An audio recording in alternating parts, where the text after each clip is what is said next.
திமுக விமர்சனம் பண்ணியிருக்காரு. அது கேளுங்க. பாலை வந்து நீங்கள் அவங்க என்னோட ஒரே ரிக்வெஸ்ட்னா, பாலை பிரச்சனை மிகப்பெரிய பிரச்சனையாக இருக்குது. கிட்டத்தட்ட 5 பாலங்களுடைய பணிகள் எப்படி நடந்துகிட்ருக்கு, எப்போ என்ன காலக்கெடு கொடுத்துருந்தாங்க, என்ன தாமம், எதனால் தாமதம், இப்போது எல்லாமே சொன்னபடி தான் போயிட்டுருக்கு. 2 பாலத்தில் தான் கிட்டத்தட்ட 1 மாதம் 1.5 மாதம் ஒரு டிலே. மற்றபடி பழைய என்ன கெடு கொடுத்தாங்களோ அது எல்லாமே ஆஸ் பர் ஷெட்யூல் தான் போயிட்டுருக்கு. ஸோ எல்லாமே நான் கொடுத்துட்டேன், நான் டீட்டெயிலாக கொடுத்துட்டேன். 25 நிமிஷம் மீடியாவுக்கு நான் கொடுத்துருக்கேன். தயவுசெய்து வாங்கிக்கோங்க. நீங்கள் இப்போ சொல்லுங்கள், கேளு. இல்லை, அண்ணன் செங்கோட்டையனை பொறுத்த வரைக்கும் அவரை நான் தாவேக்க ஒரு அமைச்சரை பார்க்கல, தமிழ்நாட்டுடைய ஒரு மூத்த ஒரு அரசியல் தலைவரை நான் பார்க்குறேன். மிகுந்த மரியாதையை வச்சுருக்கிறோம். அவர் இன்றைக்கி தாவேக்காவில் இருக்கிற நம்முடைய நிர்வாகிகளாக இருக்கட்டும், எல்லாருக்குமே ஒரு வழிகாட்டி இருக்கக்கூடியவர். நான் பல ப்ரெஸ் மீட்லேயே சொல்லியிருக்கிறேன். நான் அவங்கள தாவேக்காக பொறுத்த தாவேக்க இயக்கத்தில் அவங்களுக்கு மிகப்பெரிய சவால் வந்து அனுபவமின்மை, எக்ஸ்பீரியன்ஸ் இல்லை. அப்படிப்பட்ட ஒரு இயக்கத்துக்கு அந்த நிர்வாகிகளுக்கு வந்து ஒரு முன்னோடியாக, ஒரு வழிகாட்டியாக இருக்க வேண்டியவர் நம்முடைய அண்ணன் செங்கோட்டையன் அவர்கள். அது இல்லாமல் தலைவர் மேலே நல்ல ஒரு மதிப்பு, தலைவர் வைகோ மேலே நல்ல மதிப்பு வச்சுருக்கிறவர். நானும் பல நேரங்கள் சந்திச்சிருக்கிறேன். நான் என்னென்னா இந்த விஷயத்தில் பொறுத்த வரைக்கும் ஒவ்வொரு வார்த்தையும் கவனமாக இருக்கணும். யாரையும் ஒரு புண்படுத்துகிற மாதிரி கூட்டணி நாங்கள் இருக்கிறோம். இந்த கூட்டணி நாங்கள் ஒரு நல்ல நோக்கத்துக்காண்டி இந்த கூட்டணிக்கு வந்தோம். நாங்கள் வந்து தாவேக்காங்கிற இயக்கமாக பார்க்கல, மிகப்பெரிய ஒரு மாற்றம் தமிழ்நாட்டில் ஏற்பட்டுச்சு.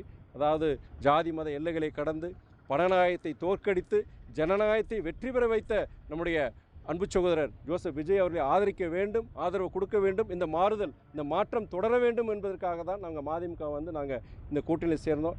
அதன் விளைவாக எங்களுடைய சட்டமன்ற உறுப்பினர்களை நாங்கள் இழந்தோம். திமுக வந்து அவங்க சொல்கிற அந்த குதிரை பேரமோ கழுதை பேரமோ அது மாதிரி பண்ணி தூக்கி போயிட்டாங்க 2 பேரை. இந்த நேரத்தில் எங்கள் இயக்கத்தை பற்றி சிறுமைப்படுத்துகிற மாதிரி அவர் சொல்கிறடைய கருத்தை தவிர்த்திருக்கலாம். அது கண்டிப்பாக அவர் வந்து வாய் தவறி சொல்லியிருக்கலாம். இருந்தாலுமே இயக்க தோழர்களுடைய மனசை புண்படுத்தி இருக்குது. அது அண்ணனுக்கு கண்டிப்பாக நான் இன்றைக்கி சொல்லும்போது கண்டிப்பாக அந்த செய்தி போகும். கண்டிப்பாக வந்து அண்ணனை வந்து அதோடைய ஏதோ ஒரு ஸ்லிப் ஆஃப் தி டங்காக தான் இருந்திருக்கும். நம்ம மற்றபடி அவர் வேணே அந்த மாதிரி சொல்லியிருக்க வாய்ப்பு கிடையாது. மற்றபடி எங்களுடைய இங்கே நீங்கள் 2 நாட்களுக்கு முன்னாடி இங்கே ஒரு கருத்தரங்கம் நடந்தது. மிக சிறப்பான ஒரு கருத்தரங்கம். நம்முடைய தமிழ்நாட்டை பாதிக்கக்கூடிய நாடாளுமன்ற மசோதாக்கள் குறித்திய ஒரு விவாதம், கருத்தரங்கம் இங்கே நடந்தது. அந்த கருத்தரங்கத்தில் நீங்கள் கம்யூனிஸ்ட் இயக்கத்தை சார்ந்த தோழர் செல்வராஜ், காங்கிரஸ் மாநிலங்களவை உறுப்பினர் சகோதரர் திரு கிறிஸ்டபர் திலக்கு, நான் கலந்துக்கிட்டு அந்த கூட்டத்தில் நம்முடைய தமிழக வெற்றி கழகம், நம்முடைய அரசாங்கத்தை சார்ந்த 2 அமைச்சர்கள், அன்பு தம்பி ரமேஷ் அவர்களும் சரி, நம்முடைய சகோதரர் முகமது பர்வேஸ் அவர்களும் சரி, அதே மாதிரி நம்முடைய அண்ணன் கூப்பா கிருஷ்ணனும் சரி, அவங்க 3 பேரும் அந்த சிறப்பு விருந்தில் அந்த நிகழ்ச்சியில் கலந்துக்கிட்டாங்க.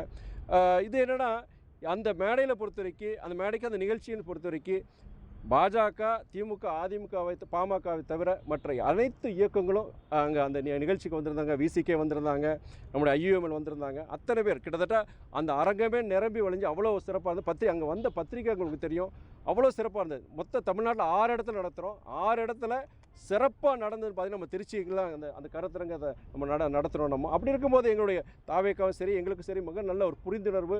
தாவேக்கா தோழர்களுக்கு வந்து எங்களுக்கும் அதிமுக தோழர்களுக்கும் நல்ல ஒரு புரிதல் இருக்குது. எங்களுக்கு என்ன ஒரு பொது எதிரியை பொறுத்து எந்த விதத்தில் பொது எதிரினா மதவாத சக்திகள், ஊழல் சக்திகளுக்கு எதிரானவர்கள் தாவேக்காவும் அதிமுக. அந்த விதத்தில் நாங்கள் ஒன்றுபடுறோம். நாங்கள் நன்றி.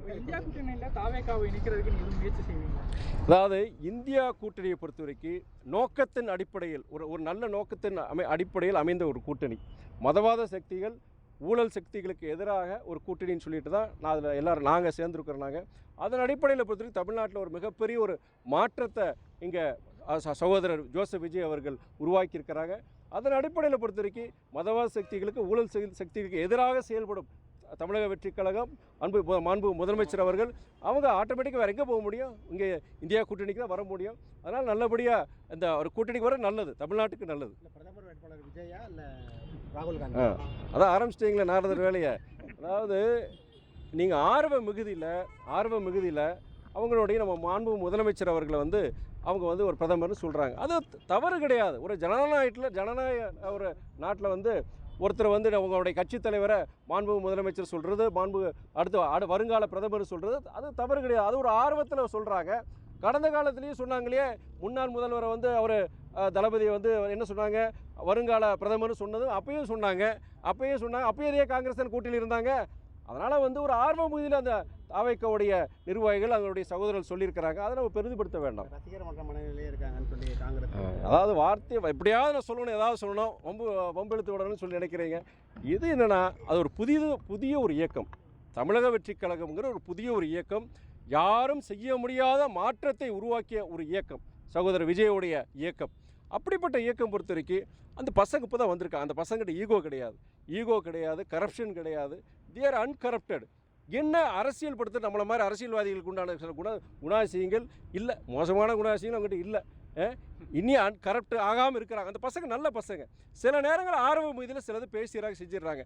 அதை உடனே எடுத்து நீங்கள் எது பண்ணுறீங்க, பிரச்சனை பண்ணுறீங்க. என்ன ஒரே ஒரு விஷயந்தான் நீங்கள் பத்திரிகையாளர்களுக்கு சொல்கிறேன், மற்ற கூட்டணியில் இருக்கிற அரசியல் இயக்கங்களுக்கு சொல்கிறேன். நான் அவங்கள வந்து இன்றைக்கி இப்படி ஒரு புதியது ஒரு மாற்றம், ஒரு நல்லது ஒரு மாற்றத்தை உருவாக்கின தமிழக வெற்றிக் கழகம், நம்முடைய மாண்பு முதலமைச்சர் அவர்களுக்கு நம்மளுடைய தொடர்ந்து ஆதரவு கொடுக்கணும். சில விஷயங்கள், சில குறைகள் இருந்தாலும் அதை அரசியல் அவர்களை, அந்த தோழர்களை, சகோதரரை அரசியல் படுத்த வேண்டிய கடமை யாருக்கு இருக்குன்னா, ஏற்கனவே நம்ம கூட்டணியில் இருக்க மற்ற இயக்கங்கள், நம்ம மதிமுக இருக்கட்டும், நம்முடைய பொது உடைமை இயக்கங்களாக இருக்கட்டும், காங்கிரஸாக இருக்கட்டும், ஐயூஎம்எல் இருக்கட்டும், விசிகேவாக இருக்கட்டும், அவங்களுக்கு ஆதரவாக நம்ம பண்ண இன்றைக்கி இந்த கூட்டணியில் ஏதாவது குழப்பத்தை உருவாக்க முடியுமா, அந்த அரசாங்கத்தை எப்படியாவது கவிழ்க்க முடியுமா அப்படின்னு சொல்லிட்டு பல்வேறு முயற்சிகளை திமுக இன்றைக்கி இறங்கியிருக்கு. டெல்லியிலையும் டீல் போட்டிருக்கிறாங்க. என்ன டீல்னு உங்களுக்கும் தெரியும். பத்திரிக்கையாரங்க பாவம், உங்களால் சொல்ல முடியாது, கேள்வி கேட்க முடியாத சூழ்நிலை இருக்கீங்க நீங்கள். அதனால் இந்த மாதிரி சூழ்நிலையில் நம்ம ஒன்றா நிற்கணும். யார்? நம்முடைய காங்கிரஸ், ஐயூஎம்எல், பொது உடைமை இயக்கங்கள், விசிகே, நம்ம ஒன்றா நின்று நம்முடைய சகோதரர்களுக்கு, தாவேக்க சகோதரர்களுக்கு ஆதரவாக இருக்கணும். சட்டசபை நிகழ்வு என்னென்னா, திமுக தங்களே எக்ஸ்போஸ் பண்ணிகிட்டு இருக்காங்க. அவங்க ஏதோ இந்த அரசாங்கத்து மேலே, முதலமைச்சர் மேலே குறை சொல்கிற மாதிரி சொல்லி கடந்த காலங்களில் என்னென்ன தப்பு செஞ்சாங்களோ, என்னென்ன குற்றச்சாட்டுகள் அவங்க மேலே சொல்லப்பட்டதோ அதை திரும்பி அவங்களே வெளிக்கொண்டு வர்றாங்க. அதுதான் தேர் எக்ஸ்போசிங் தம்செல்ஸ். கண்ணாடி கூண்டுக்குள்ளேருந்து எப்படி கண்ணாடி கூண்டுக்குள்ளேருந்து கல் எறியக்கூடாதுன்னு சொல்லுவாங்க. திமுக காரங்க அதான் செஞ்சிட்டு இருக்காங்க. நன்றி, வணக்கம்.